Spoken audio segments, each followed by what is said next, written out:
خو چې سړی لږ قرآن او حدیث سره عادت شي که نه په دې ټولو خبرو به پوه شي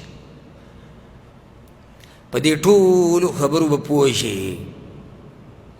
او دا به راته پته ولګي چې دا قصه چې کومه روانه ده دا صحیح ده که دا غلطه ده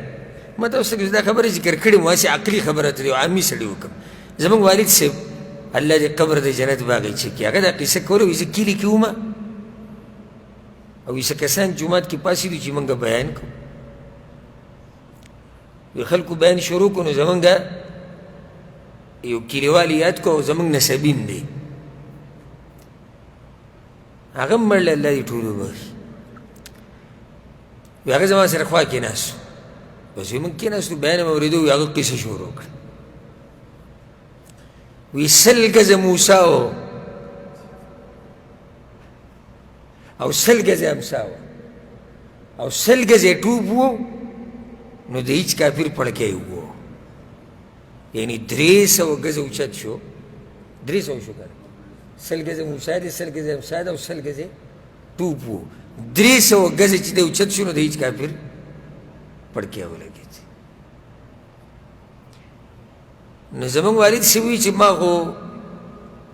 کرل ریبل کول د ځان سره خو ما چې دی بهر ته راوځي زه تپوس کوم چې دا قصې ته د کوم ځای نه کوې خو دغه ما سره چې ناست وي هغه صبر ونه کړو ګوره چې لږ سړی عقل استعمال کړي وی هغه منځ کې وی نه منو دا وی خلکو ته داسې بد بد وایي پلانې ته څه دغه دې شروع څوک داسې وایي چاته چې نه منه وی که مې مړ کوي نه یې منم نه منم دا سړی دروغ وایي دا اوس مولا نه دی جاهل سړی دی هېڅ هم نه پېژني خو دا دی چې قرآن او حدیث اورېدلي دي او عقل یې لږ استعمال کړی نو بیا دا کلیوال پسې را جمع شوي دي داسې خو ته څه ویلی نه شو ځکه چې مخوري زورور سړی دی څوک خو ته څه ویلی نه شي خو دومره ورته وایي چې ګوره کار دې غلط وکړو پلاني او هېڅ غلط مې نه دی کړی بیا هم کو ښه نو ته یې ولې نه منې وی هغه پاسېدو ودرېدو په دې جومات کې وی د ده نه دا تپوس وکړي دا قیسه چې کوي چې 100 ګزه موسی او 100 ګزه امسا وه د امسا به هغه داسې نیولې وه د سر سر امسا خو خلک د تشي نه لاندې نیسي دا کوم امسا دی چې د سر سر یې داسې نیولې وګرځېدو وی بس خلک خندا شنه هم شي او غلي هم شو ځکه چې دا خو ناشنا خبره وکړه اوس یې ګوره دا خبره یعنې چې سړی عقل استعمال دا نور چې ناست دا هم د عقل خاوندانو خو عقلونه یې بند دي ده پکې عقل استعمال کړو چې 100 ګزه موسی او 100 ګزه امسا او دا ساده سړی دی دا تپوس نه کوي چې کوم کتاب کې قصه ده سند یې شتي که نه شي دی سند مرد والا نه دی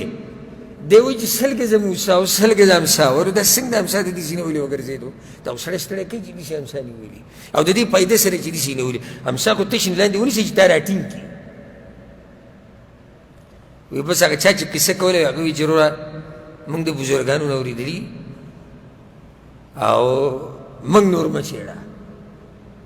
زموږ کار بیانولو که نه یې مني مې یې منه او دغه بس موږ اورېدلي دا قصې یې وکړه نو هسې تاسو ته مې دا خبره کوله چې د دلایلو په مجلس کې عادت شوي که نه نو بس د هر څه ښه صفا پته لګي الحمدلله